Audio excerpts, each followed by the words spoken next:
welcome back to Inside Gaming. We finally have good news about Fallout 76, but is it too late? You mean we're not reporting on a new disaster? No, actually. What? Bethesda recently announced that they were looking for players to test an early version of its delayed free Fallout 76 expansion, Wastelanders, though only a select few of those who opt in will be accepted into the preview. This news of the most boring Charlie and the Chocolate Factory adaptation ever is a rare bright spot on the horizon for a game that has so far been the train wreck dumpster fire to end all train wreck dumpster fires. The developer said in a blog post, "We want you to join us in Appalachia to prepare for the arrival of Wastelanders." Oh boy, an all-expense-paid trip to Appalachia. I can't wait to marvel at the still-burning Centralia and also ride the flying turns at Knoble's amusement park. Can you tell where I grew up?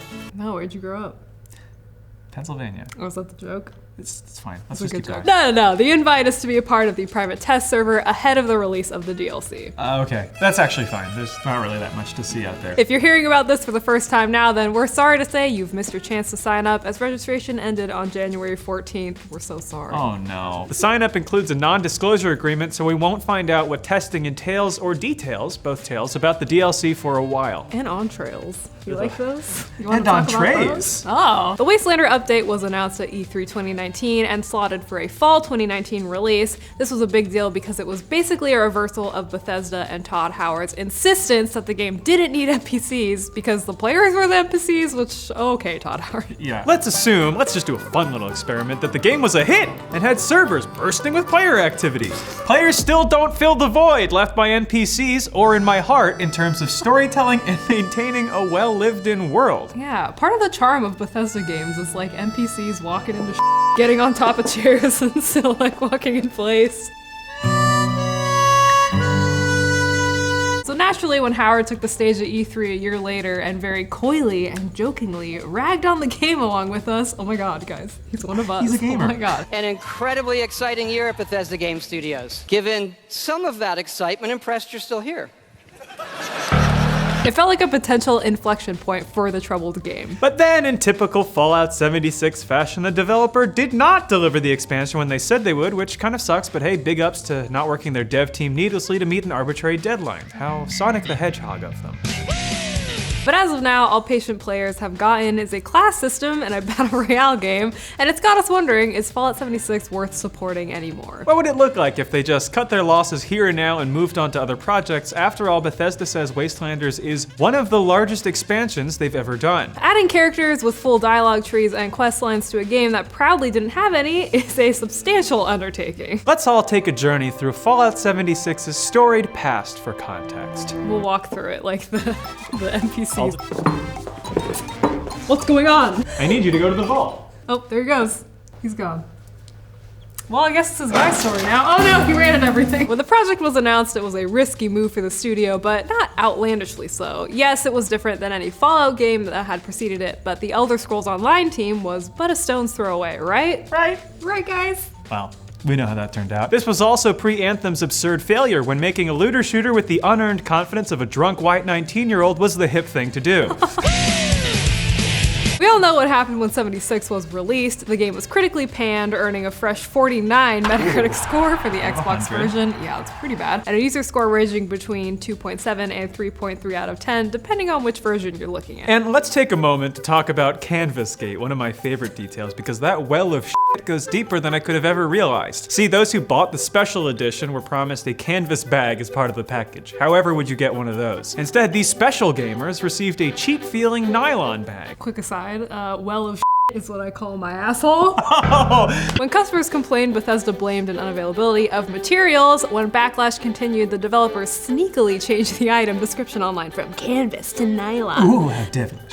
Not to be deterred, the incensed gamers refused to quiet down until Bethesda finally backed down, promising canvas bags to all who had purchased the Power Armor edition. Like any good Grecian tragedy, that's not how this ends. Players who submitted support tickets to claim their long overdue canvas bags finally then had their personal information revealed by a data breach on Bethesda's end. No! I don't know what the lesson of this story is, or if there even is one, but in a totally separate event, a collectible Fallout 76 helmet was recalled because of, and I quote, dangerous levels of mold. Cursed game, what the f?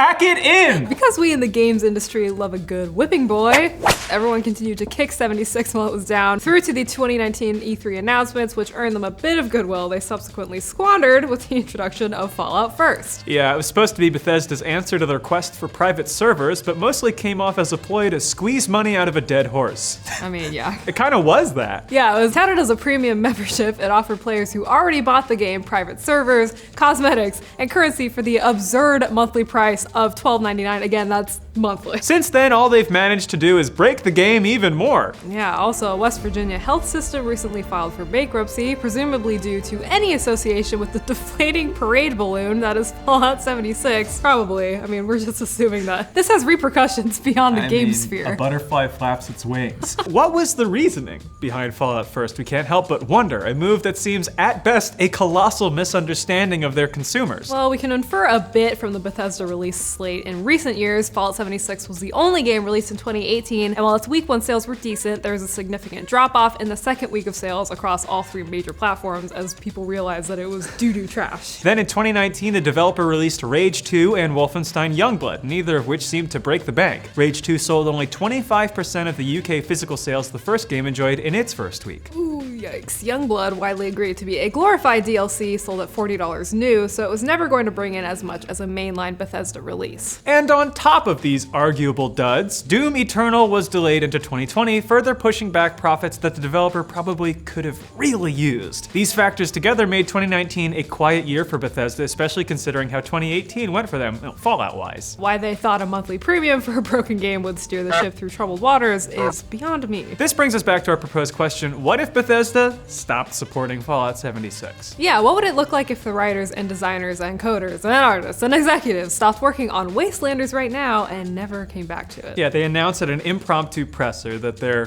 kind of over it. The backlash would be rough, to say the least, and a lot of good, innocent devs would likely have to deal with a fair deal of gamer anger in their mentions. Wastelanders is meant to save Fallout 76, but is it worth saving 2 years past release? Given the scale of the expansion, could the effort be better used if directed into a new game in the franchise? Gaming audiences are surprisingly optimistic, even for how negative the vocal minority can be. A studio can throw a fresh coat of paint on a franchise, debut a flashy cinematic reveal trailer, and set a vague release date for the future, and it usually generates at least some excitement. Meanwhile, anything added to Fallout 76 is under heavy scrutiny, and folks are understandably wary given the game's track record of taking your monies. Sucking. Many players, myself included, have written off 76 at this point, and an NPC expansion is probably not going to draw a great deal of consumers back. The prospect of a new title, however, is already more attractive to me. Yeah. I don't know, I'm dumb. Well, I'm f***ing stupid. Tax returns work on me. I'm like, free money. You are the type of person to opt into a subscription and then just never opt out of it. So. Accidentally spent $400 on a wine service without knowing it. Worth it. I got it all back. You're their like dream boy. Yeah, I'm actually the employee of the month. Yeah. While skepticism would remain in place for a totally new game, people tend to be hopeful for franchises that have seen better days. Speaking of better days, it's worth noting that Bethesda is not the only show in town anymore when it comes to this type of game. Original Fallout developer Obsidian showed late last year that they've still got it with their well-received The Outer Worlds. Many jump quickly to the conclusion that Obsidian was epically trolling Bethesda with the timing of the release, so much so that CEO Fergus Urquhart had to clear up any misconceptions of perceived beef. That's what I call my dinners. Nice, dude. Thanks, dude. You like beef or? As he put it, I have no ill will for Bethesda. I love playing Fallout games. We're not fighting for the same dollars. Even still, the existence of a well-selling RPG franchise of the same pedigree puts pressure on the Fallout series. And The Outer Worlds didn't leave thousands in West Virginia without power. Neither did Fallout 76. Severe storms are to blame for the outages, but we're not ruling out a connection here at IG Labs. We're news, damn it. In this scenario we're imagining wherein Bethesda pulls the plug on further content for Fallout 76, let's assume that they continue to at least maintain the servers and give it enough attention to ensure it doesn't completely fall apart. Because the Ben & Jerry's Caramel Core, thank you for the sponsorship, I wish, at the center of this argument is Fallout 76 already has an audience that would be happy to continue playing the game in its current state. I can't eat ice cream because I'm lactose intolerant. I'm just living through your experience right right now. Boy, I'll eat more. I want you to fatten up, boy. We're feeding Connor so that he fattens up. I'll be plump for the harvest.